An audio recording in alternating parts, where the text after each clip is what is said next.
Anil Arora, lecturer in physics from Government Senior Secondary School, Bhiwani. Students, सबसे पहले मैं आपको बधाई देना चाहूँगा कि आप सब 11th क्लास में के लिए प्रमोट हो चुके हैं। स्टूडेंट्स, आज का वीडियो हमारा इसीलिए है। आज के वीडियो में मैं बताना चाहूँगा कि हम किस तरह से 11th 12th में अच्छी मेहनत कर कर अच्छा कैरियर ले सके। स्टूडेंट्स, आज का हमारा वीडियो है बिगिनिंग स्ट्रेटेजी इन 11th साइंस। बिगिनिंग स्ट्रेटेजी इन 11th साइंस। हम 11th साइंस में किस तरह से शुरुआत करें। स्टूडेंट्स, सबसे पहला पॉइंट है कि हमारा जो 11th क्लास है वो एक टर्निंग पॉइंट है। 11th क्लास जो है वो हमारा एक टर्निंग पॉइंट है। कैसे है स्टूडेंट्स, उसके लिए मैंने एक ग्राफ बनाया है। आइए इस ग्राफ की हेल्प से हम स्टडी करते हैं how 11th class is a turning point. Students, इस ग्राफ में ये एक्स एक्सिस रिप्रेजेंट कर रही है क्लास और जबकि वाई एक्सिस रिप्रेजेंट कर रहा है डिफिकल्टी लेवल। स्टूडेंट्स, क्लास 1 में हमारा डिफिकल्टी लेवल, जब हम क्लास 1 में थे, फर्स्ट क्लास में थे, डिफिकल्टी लेवल बहुत कम था और फर्स्ट क्लास से में हमारा इंटरेस्ट था कि हम सेकंड क्लास में हमें जाना है।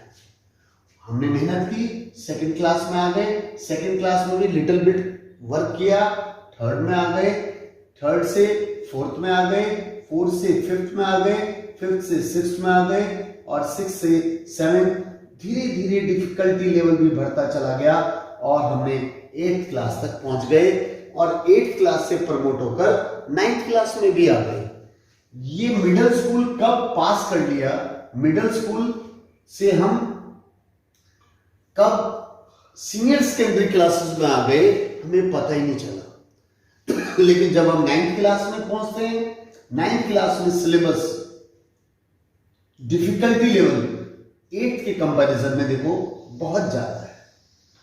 यही वो 9th क्लास है स्टूडेंट्स, यही वो 9th क्लास है जिसमें आपने फिजिक्स में बहुत सारे डायग्राम्स, बहुत सारे इक्वेशंस, बहुत सारे डेरिवेशंस, बहुत सारे न्यूमेरिकल्स भी किए। जितने न्यूमेरिकल्स आपने 8th में नहीं किए, 7th में नहीं किए, 9th में न्यूमेरिकल्स भी आ गए, ग्राफ भी आ गए, बायोलॉजी में बहुत सारे डायग्राम आ गए, केमिस्ट्री में मोल कंसेप्ट वगैरह सब कुछ आ गया। डिफिकल्टी लेवल बढ़ गया। खैर, आपने मेहनत किया, अंडरस्टैंडिंग के साथ काम किया और आपने 9th से 10th में आए और अब 10th क्लास से प्रमोट हो चुकर आप 11th क्लास में आ गए। लेकिन 11th class is a turning point, क्योंकि 11th 12th के बाद टर्निंग पॉइंट क्यों है? क्योंकि 10th क्लास से जब आप 11th में आए तो आपने, किसी ने साइंस ले लिया, किसी ने कॉमर्स लिया, किसी ने आर्ट्स लिया, यानी टर्निंग पॉइंट हो गया। यहां से आपने अपना भविष्य, अपना फ्यूचर डिसाइड कर लिया। स्टूडेंट्स, आप में से कईयों का इंटरेस्ट होगा कि हम 11th साइंस लेंगे और 11th साइंस के बाद या क्या करेंगे, कॉलेजेस में हम MBBS करना चाहते हैं, BTech करना चाहते हैं। इसके अलावा बहुत सारे कोर्सेज हैं, बहुत सारे प्रोफेशनल कोर्सेज हैं। आपने 11th 12th बहुत अच्छे से किया और आफ्टर 12th आप MBBS कर सकते हैं, BMS कर सकते हैं। उसके लिए आपको नीट एग्जाम क्वालिफाई करना पड़ेगा। IIT JEE की परीक्षा पास कर आप BTech अच्छे कॉलेज से, IIT के बेस्ट कॉलेज से BTech कर सकते हैं। Indian council of agriculture and research ICAR का एग्जाम पास करके आप अपना भविष्य एग्रीकल्चर में बना सकते हैं। बिट्स पिलानी से आप BTech कर सकते हैं। सेंट्रल यूनिवर्सिटी से आप BSc BEd और भी बहुत सारे साइंस के कोर्सेज हैं वो कर सकते हैं। दिल्ली यूनिवर्सिटी, ड्रीम होता है सबका कि दिल्ली यूनिवर्सिटी में हम स्टडीज करें, तो दिल्ली यूनिवर्सिटी में एडमिशन के लिए आपको 12th में बहुत अच्छे मार्क्स लाने होंगे, बहुत अच्छे मार्क्स लाने होंगे, और उसके बाद डीयू में आपका एडमिशन हो सकता है। वहां पर भी आप साइंस में अपना कैरियर बना सकते हैं। आप नेस्ट का एग्जाम दे सकते हैं। कई यूनिवर्सिटी एमएससी इंटीग्रेटेड कोर्सेज भी चलाती हैं, वहां से आप एमएससी इंटीग्रेटेड भी कर सकते हैं। Indian institute of science education and research, यहाँ पर आप अपने आप को बेसिक साइंस में अपने आप को एक्सेलरेट कर सकते हैं। वेटरनरी साइंस में भी अपना कैरियर बना सकते हैं, और एनडीए में भी अपना कैरियर आप बना सकते हैं स्टूडेंट्स। लेकिन इसी कारण, इसीलिए 11th-12th को क्या कहा जाता है? Turning point. दूसरा स्टूडेंट्स, 11th क्लास क्या है? एक न्यू स्टार्ट। एक न्यू स्टार्ट है, एक जीरो स्टार्ट है। न्यू स्टार्ट है, या कह लीजिए एक जीरो स्टार्ट है, आप ये भी कह सकते हैं। स्टूडेंट्स, अगर आपने 9th में नहीं पढ़ाई करी है, 9th में आपका बेस वीक रह गया है, कोई बात नहीं है। आपका 10th में कोई टॉपिक छूट गया है, आपका बेस वीक रह गया है, कोई बात नहीं, क्योंकि जो सिलेबस 9th में है वही सिलेबस 11th में है। लेकिन 11th में एरिया वास्ट है, ज्यादा एक्सप्लेनेशन है। ऐसे ही जो सिलेबस 10th में है वही 12th में है। यहां पर भी एरिया वास्ट है। 10th में सिलेबस कम है, वही ओम्स लॉ है। 10th क्लास में ओम्स लॉ है, 12th क्लास में भी ओम्स लॉ है, लेकिन 12th क्लास में उसका जो स्टडी, उसका जो एरिया है वो ज्यादा है। हमें ज्यादा सिलेबस उसमें कवर कर रखा है, ज्यादा टॉपिक्स उसमें कवर किए हुए हैं 12th क्लास में, लेकिन 10th क्लास में लिमिटेड टॉपिक्स हमने स्टडी किए थे। तो स्टूडेंट्स, आप 11th को अच्छे से करें, 9th को भूल जाएं, 10th को भूल जाएं, आप 11th 12th को अच्छे से करें। आप ये मान के चले 11th 12th आपके लिए न्यू स्टार्ट है, जीरो स्टार्ट है। क्लियर हो गया? अगर आप 11th 12th अच्छे से करते हैं, मेहनत करते हैं, और 11th 12th तो आपका बहुत अच्छा हो जाएगा। और 11th 12th क्या करता है? Decide your future. 11th 12th decide your future. अगर आप अच्छा करेंगे, मेहनत करेंगे, अच्छे रेगुलर रहेंगे स्टडीज में, तो आपका जो ड्रीम कॉलेजेस हैं वो आपको जरूर मिलेंगे। कई बार कहा जाता है स्टूडेंट्स कि कोई स्टूडेंट 10th में, मेरी नॉलेज में जैसे मैं पढ़ा रहा हूं, तो कई बार ऐसा होता है, कई स्टूडेंट्स, कई पेरेंट्स की मेरे पास कंप्लेन आती है, सर हमारा बच्चा 10th में तो बहुत अच्छा कर रहा था, लेकिन 11th में अच्छा नहीं कर पा रहा है। उसका रीजन है स्टूडेंट्स, 9th-10th में स्टूडेंट थोड़ा सा भी पढ़ेगा, महीने में एक बार पढ़ लिया, एग्जाम से कुछ दिन पहले पढ़ लिया, तो वो अच्छा कर जाता है, क्योंकि सिलेबस जो है बहुत लिमिटेड है। 11th 12th में सिलेबस बढ़ जाता है, इंक्रीज हो गया, तो यहाँ पर आपकी जो स्टडीज हैं वो रेगुलर होनी चाहिए। आपको हर रोज रेगुलर पढ़ना पड़ेगा, सेल्फ स्टडी करनी पड़ेगी। स्टूडेंट्स, लॉकडाउन टाइम है, लॉकडाउन चल रहा है, और आपने सोचा कि स्कूल तो बंद है, टीचर्स अभी पढ़ाना शुरू नहीं किया, टीचर्स ने ऑनलाइन जब स्टडी शुरू करेंगे टीचर्स, तब हम अपनी स्टडीज हम भी अपनी स्टडीज स्टार्ट कर देंगे, लेकिन तब तक बहुत लेट हो जाएगा, क्योंकि हो सकता है उनका जो ऑनलाइन स्टडीज या ऑफलाइन क्लासेस की जो शुरुआत हो, उनको कम टाइम मिले और वो कम टाइम में ज़्यादा सिलेबस करा दें और आपकी अंडरस्टैंडिंग ही ना बन पाए। तो बेटर ये है कि आप स्कूल खुलने का वेट मत करो, ये आपके लिए गोल्डन अपॉर्चुनिटी है।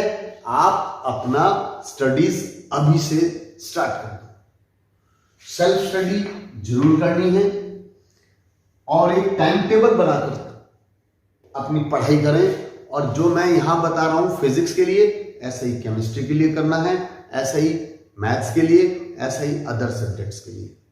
स्टूडेंट्स, 11th-12th में अच्छा करने के लिए, एक्सेलरेट करने के लिए कुछ पॉइंट्स और मैं डिस्कस करता हूं। Students, class 11th and 12th are connected. Class 11th and 12th are connected. कई बार स्टूडेंट सोचता है 11th में तो बस पास हो जाएंगे और 12th में हम पढ़ेंगे। स्टूडेंट्स मैं आपको बता दूं 11th में ही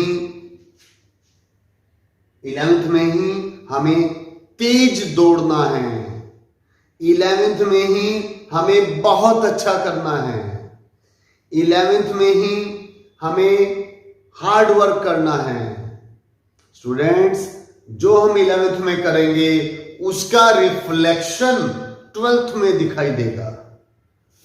जितना अच्छा हम 11th में करेंगे 12th में और अच्छा कर पाएंगे और अच्छे मार्क्स 12th में आने के बाद हमारा बेसिक, हमारा अंडरस्टैंडिंग लेवल 11th-12th में बहुत अच्छा हो जाएगा और ये कॉलेजेस, इन कॉलेज की जो एंट्रेंस एग्जाम्स होते हैं उसमें भी हम अच्छा कर पाएंगे और ड्रीम कॉलेज हमें इजीली मिल जाएगा। जो हमारा ड्रीम कॉलेज है वो हमें आसानी से मिल जाएगा। स्टूडेंट्स अपनी अंडरस्टैंडिंग लेवल को इंक्रीज करना है। Understanding level should be increase. जैसे हमने 9th-10th में लिमिटेड स्टडीज की, ऐसे हमने 11th-12th में स्टडी नहीं करनी है।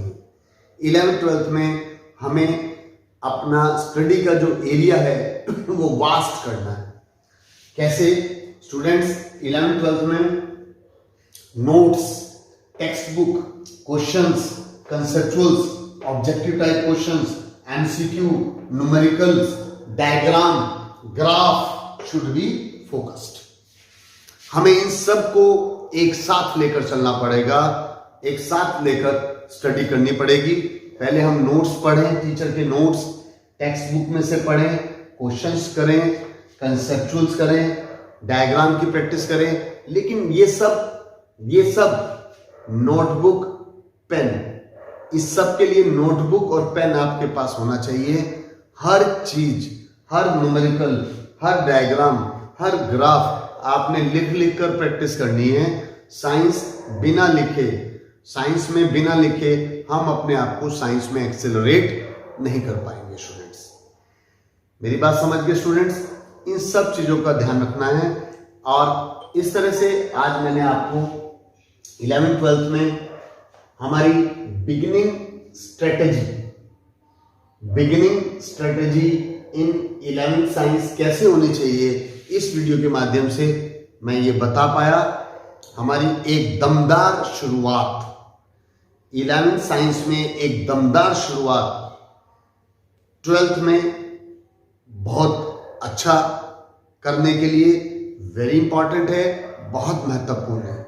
इस बात को ध्यान रखना मुश्किल नहीं है। हाँ, अगर हमने शुरू में मेहनत नहीं की, स्टूडेंट्स अगर आपका सपना नीट है, आईआईटी है, आपका सपना नीट आईआईटी है